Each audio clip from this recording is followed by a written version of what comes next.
আজকে যে আমরা আলোচনা করতেছি এই আলোচনাটা কিসের?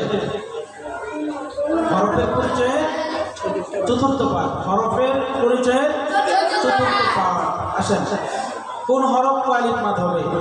কিছু হরফ আছে যেগুলো এক আলিফ মাদ হয়, কিছু হরফ আছে যেগুলো চার আলিফ মাদ হয়, এবং কিছু আছে মাদ হয় না। এটা কেন? এই জিনিসটাই এখন স্পষ্ট করা হবে। আসেন, এক নম্বর হচ্ছে যে সমস্ত হরফ বানান করতে গিয়া দুই হরফ পাওয়া যায় এবং দ্বিতীয় হরফটা আলিফ হয়, সেগুলো এক আলিফ মাদ হবে। সেগুলো কি হবে? বলেন, যে সমস্ত হরফগুলো বানান করতে গিয়া দুই হরফ পাওয়া যায় এবং দ্বিতীয় হরফটা আলিফ হয়, সেই সমস্ত হরফগুলো এক আলিফ মাদ হবে।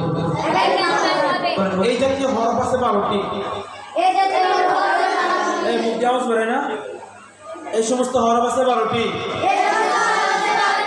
এই সমস্ত হরফ আছে কয়টি?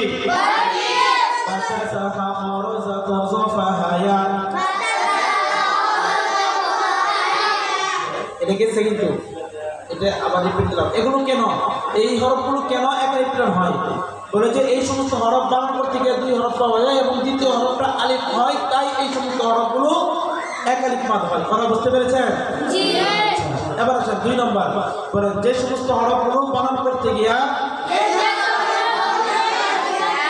3 হরফ পাওয়া যায় এবং মাঝের হরফটা মদের হরফ অথবা লিনের হরফ হয়, সেই সমস্ত হরফগুলো 4 আলিফ মাদ হবে। তাহলে যে সমস্ত হরফগুলো বানান করতে গিয়ে কয় হরফ পাওয়া যায়? 3 হরফ। কয় হরফ? জোরে বলেন, কয় হরফ? এবং মাঝের যে হরফটা, এই মাঝের হরফটা মাদের হরফ হয় অথবা লিনের হরফ হয়, মাদের হরফ হয় অথবা লিনের হরফ হয়। এই সমস্ত হরফগুলো 4 আলিফ মাদ হবে। কয় আলিফ? হ্যাঁ, যেমন জিম শিন ইয়া বা, বলেন সসিন জা গদাল জা তাওয়াও বা মিম। যেমন কি করত?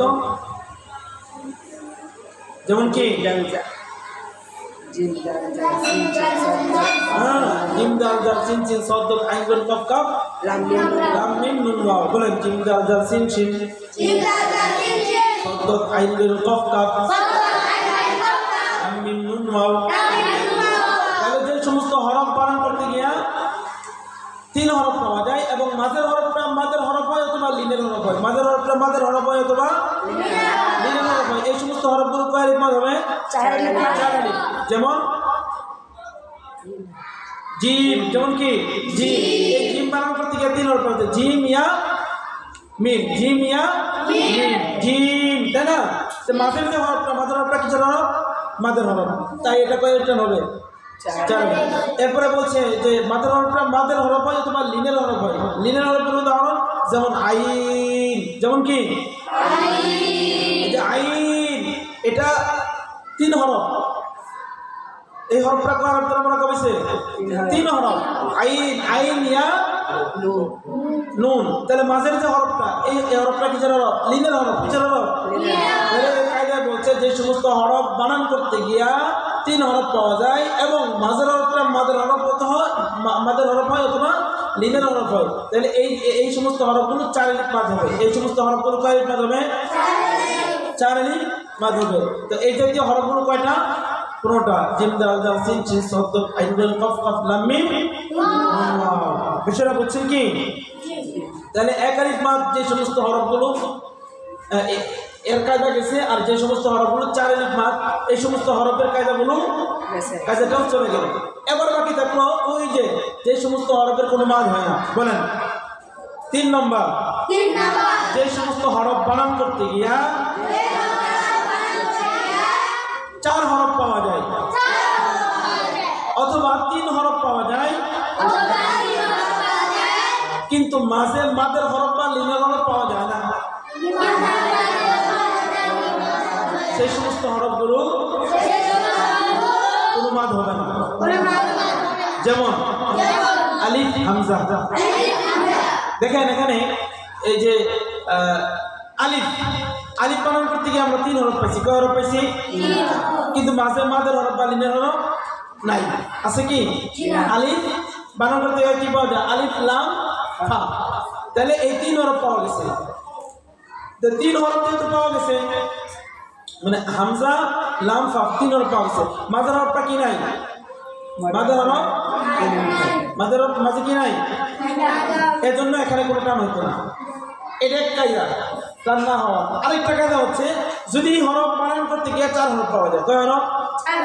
এর কোনো কি হতো না, মাদ বা টান হতো না। যেমন হামজা বানান করতে গিয়ে কয় হরফ পাওয়া যায়? হা মিম জা তা বুঝতা, হা মিম জা হামজা। কথা বলছেন কি? তাহলে আজকে যে বিষয়টা গেল সেটা হচ্ছে কোন হরফ আলিফ মাদ হবে। তাহলে এক আলিফ মাদ 20টা হরফ 12টা, এগুলো মাদ হবে কেন? যে এই সমস্ত হরফগুলো বানান করতে গিয়ে 2 হরফ পাওয়া গেছে এবং দ্বিতীয় হরফটা আলিফ। আর এই 4 আলিফ মাদ 20টা হরফ 15টি, এগুলো কেন? বলে যে এই সমস্ত হরফগুলো বানান করতে গিয়ে 3 হরফ পাওয়া গেছে এবং মাঝের হরফটা মাদের হরফ হয়েছে তোমার লিনের হরফ হয়েছে। আর 2টা হরফ আছে যেগুলো মাদ হবে না, আলিফ হামজা। এগুলো কেন মাদ হবে না? বলে 4 হরফ দ্বারা যে সমস্ত হরফগুলো মুরাক্কাব হয় এই সমস্ত হরফ টান হয় না, মাদ হয় না। আর 3 হরফ দ্বারা যে সমস্ত হরফগুলো মুরাক্কাব হয়েছে কিন্তু মাঝে মাদের হরফ বা লিনের হরফ নাই, সেগুলো কিন্তু দিতে না, টান হইতে না। কথাটা কি বুঝতে পারছেন? হ্যাঁ, মাশাআল্লাহ।